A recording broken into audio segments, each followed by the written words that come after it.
Hello guys, welcome to medicine blogs. ठंड का मौसम है और जनवरी का महीना है। बदलते हुए मौसम में सर्दी, खांसी, जुकाम हो जाना एक आम समस्या हो जाती है। आजकल सबसे ज़्यादा प्रॉब्लम बच्चों को होती है और बुजुर्ग लोगों को होती है।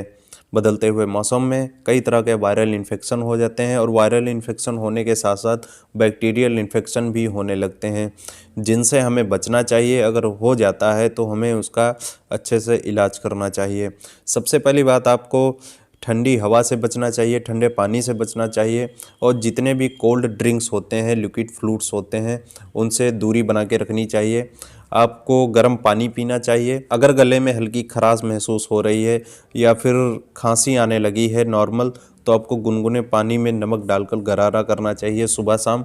और भी कई तरह के काढ़ा आप बना के पी सकते हैं, जैसे कि अदरक, लौंग, इलायची, तुलसी के पत्ते, इन सबको मिक्स करके एक काढ़ा तैयार कर लें और सुबह शाम इस काढ़े को पिएं, जिससे कि आपको गले की खराश में और फीवर, हल्का फुल्का कोल्ड कफ है उसमें रिलीफ मिलेगा। दोस्तों, बहुत से लोग होते हैं जिनको सर्दी, खांसी, जुकाम की समस्या हो जाती है। वो लोग अपने आप मेडिसिन्स लेकर खाने लगते हैं। ऐसा बिल्कुल नहीं करना चाहिए। बहुत से लोगों को मैंने देखा है कि वो अपने आप मेडिकल स्टोर्स पर जाकर टैबलेट्स ले लेते हैं, सिरप्स ले लेते हैं, जबकि ऐसा नहीं करना चाहिए, क्योंकि ये कोल्ड एंड कफ बदलते हुए मौसम के साथ एक वायरल इन्फेक्शन होता है और वायरल इन्फेक्शन अपने आप 4-5 दिनों में ठीक हो जाता है। बस आपको सावधानी रखनी होती है कि आपको कोई ऐसी चीज़ें नहीं लेनी है जिसकी वजह से कोई सेकेंडरी इन्फेक्शन हो जाए। सेकेंडरी इन्फेक्शन जैसे कि बैक्टीरियल इन्फेक्शन हो जाता है, जिसकी वजह से लोगों को काफ़ी समस्याएं हो जाती हैं। जब मौसम चेंज होता है तो हमारी बॉडी उसको एडजस्ट करने में थोड़ा टाइम लेती है और इसी दौरान जो वायरस होते हैं वो एक्टिव हो जाते हैं और हमारी बॉडी में एंटर कर जाते हैं, जिसकी वजह से लोगों में कोल्ड एंड कफ की प्रॉब्लम होने लगती है।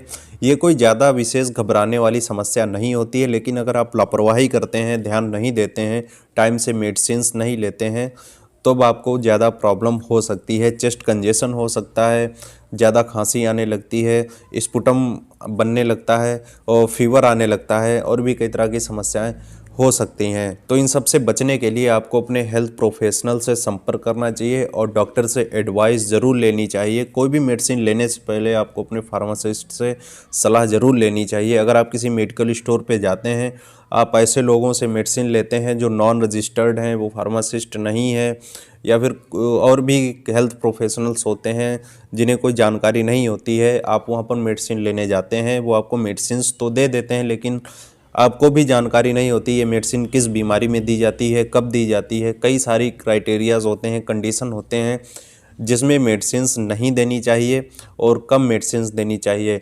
नॉर्मल आपने लोगों को देखा होगा, लाइक सर्दी जुकाम खांसी हो जाने पर एंटीबायोटिक्स लेने लगते हैं, जबकि ऐसा नहीं करना चाहिए।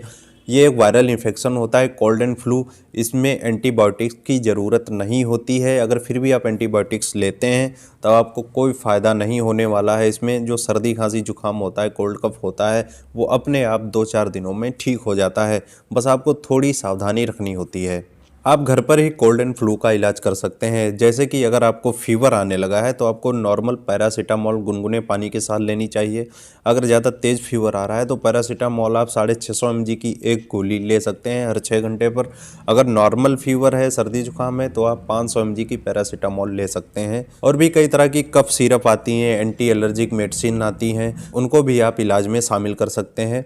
मेरा एक यूट्यूब चैनल है मेडिसन मेडकोज के नाम पे, जिस पर मैं मेडिसिन्स के बारे में सारी जानकारी देता हूँ, बीमारियों के बारे में बताता हूँ और हेल्थ से रिलेटेड टिप्स देता हूँ। तो आप उस चैनल पर जाकर उसको सब्सक्राइब कर लें, जिससे कि ऐसे वीडियोज़ आपको हेल्थ से रिलेटेड मिलते रहेंगे।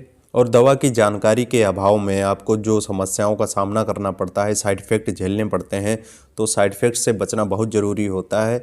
तो वो सारी जानकारी मैं देता हूँ, मेडिसिन्स के क्या यूजेस होते हैं, क्या डोजेज़ होते हैं और उसके क्या क्या साइड इफ़ेक्ट होते हैं, और ये सब मैं जानकारी देता हूँ। तो आप उस चैनल पर जाकर उसको सब्सक्राइब कर सकते हैं और आप वीडियोस देख सकते हैं। आप कमेंट कर सकते हैं कि मैं किस मेडिसिन्स के बारे में और किस बीमारी के बारे में आपको जानकारी दूं, बिल्कुल आसान भाषा में। तो दोस्तों, आज मेरे ये वीडियो बनाने का मकसद यही था कि आजकल मौसम बदल रहा है, ठंड चल रही है, बच्चों को, बुज़ुर्गों को ज़्यादा समस्या हो रही है।